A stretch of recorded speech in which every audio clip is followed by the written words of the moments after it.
Diqqat xalq, tezkor xabar. Bugun ob-havo qanday bo'lishi aytildi.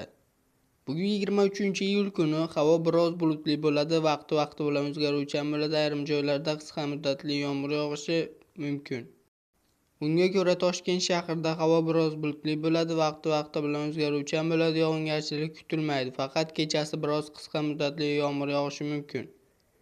Harorat kechasi 21-23 daraja, kunduzi 32-34 daraja bo'ladi. Qoraqalpog'iston Respublikasi Xorazm viloyatida havo biroz bulutli bo'ladi, ba'zi joylarda o'zgaruvchan bo'ladi, yog'ingarchilik kutilmaydi. Harorat kechasi 18-23 daraja, kunduzi 31-36 daraja. Buxoro va Navoiy viloyatlarida havo biroz bulutli bo'ladi, ba'zi joylarda o'zgaruvchan bo'ladi, yog'ingarchilik kutilmaydi. Harorat kechasi 20-25 daraja, kunduzi 32-37 daraja.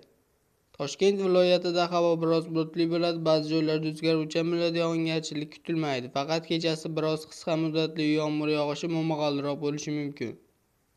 Harorat kechasi 18-23 daraja, kunduzi 30-35 daraja.